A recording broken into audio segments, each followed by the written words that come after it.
The Irish won the Steel Valley Championship his junior season and made 2 state playoff appearances. JP, who was a linebacker, was named both first team All-Steel Valley and All-Northeast Ohio. When asked what Ursuline meant to him, he said, "For as long as I can remember, I heard stories about the school and football games. When it was his turn to attend, he said that it did not disappoint." He said that he had the pleasure of playing with amazing athletes like fellow Hall of Fame inductees Diallo Anderson, Mark Myers, Matt Emsch, and Clinton Lynch. JP is a graduate of Ohio University. He is the Executive Vice President of Sales with the SOS Group. He has shared his love of the game by coaching at Lakewood Catholic Academy for several years. Irish fans, let's congratulate Ursuline's newest football inductee, Mr. John Trello.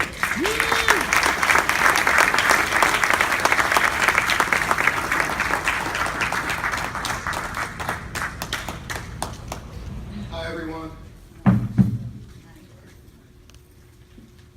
Special night here for myself, my family. I'm the 3rd member of the Prologo family to be inducted into the Hall of Fame. The coolest thing about that is I get to be alongside my dad. So my dad and I are now members of this prestigious and wonderful school's athletic Hall of Fame. I always thought I've done this speech a whole bunch of times in my head, and I wanted to do, what I'm going to do is just a couple of shout-outs with reading glasses. That makes me cooler, right? One of the guys I wanted to thank and recognize was Lou Facello. He's fed us, most of us, all of us, and was responsible for most of my weight gain from 1987 to 1991, and wonderful food. We're blessed to have him to be a part of the school for so many years, so put your hands together for Mr. Facello.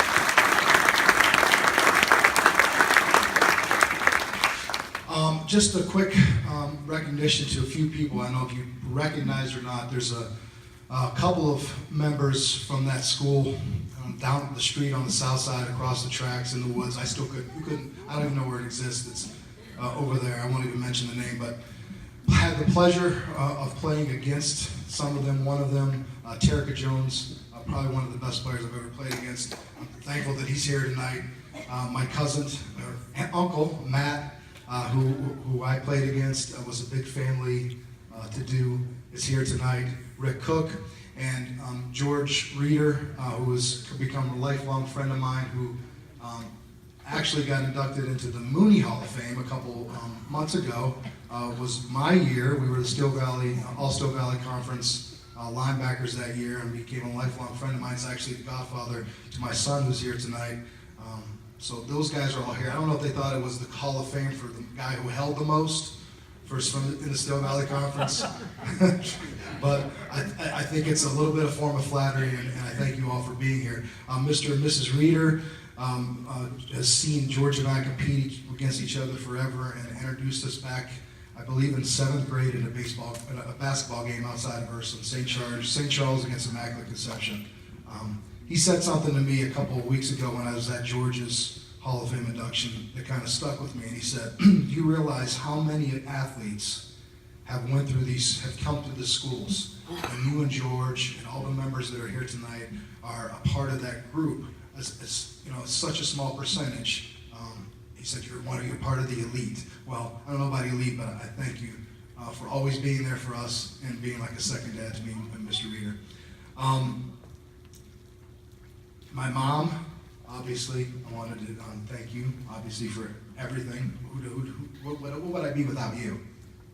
All the meals, all the phone calls, everything. I am the Jesus to her. Excuse me for being here. She doesn't make sauce, my sister says, unless I come into town. So every time she makes sauce, my sister texts me and says, "You must be coming to town today, right?" A couple of my lifelong friends that are here, Craig, Thomas, and Pete Snyderman, my classmates that came from Charleston, South Carolina, and Atlanta for this. You have no idea what that means to me. Anyways, my sister, who probably was the most excited that I left for college, because from the time she was born until she was 12, all she heard about was JP's games, JP's practices, and everything else. So thank you for being my biggest cheerleader. I just wanted to have one little story. I'm not going to be long. I'm so lucky for the era that I grew up in. We didn't have any cell phones. I grew up on the Lower East Side on a street called Sheehat Street. And in the late 70s or mid 70s to early 80s and mid 80s, all we did every day was play football and some type of competitive sport. And it taught me not only to be, I had to be good. Let me give you an idea. I used to walk to school with, I'm going to give you a couple of names. You might know them, you might not. Tony McRae, Art Carter, and Kevin Ellerby were the three guys that I used to walk to school with to Immaculate Conception every day. We raced every day. I lost every race, okay? But it made me better. And those guys, I'm going to give you a couple more names, and I know I owe everything that I am to not only them, but all the people I met through my life. But they started my base of, wanting to be better. There's a saying, show me a good man and I'll show you all the good people he surrounded himself with.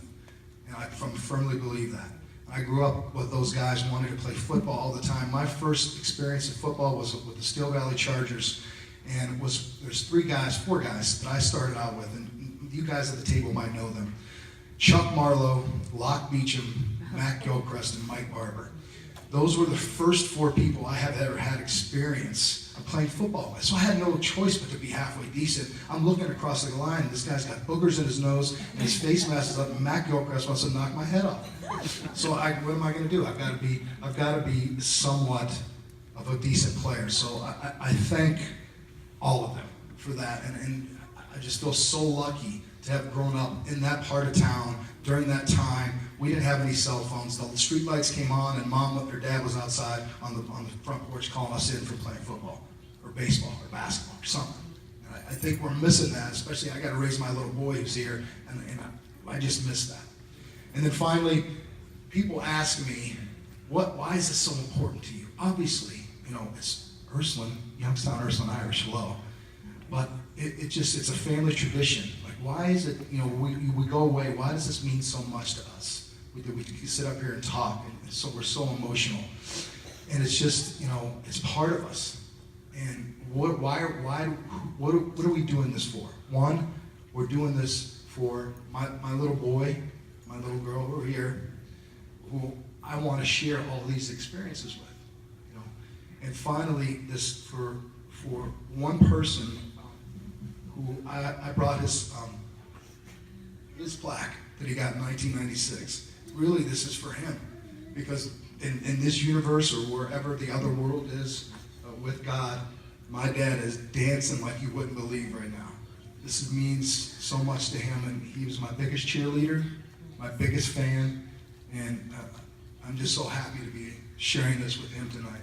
Thank you so much for a great night.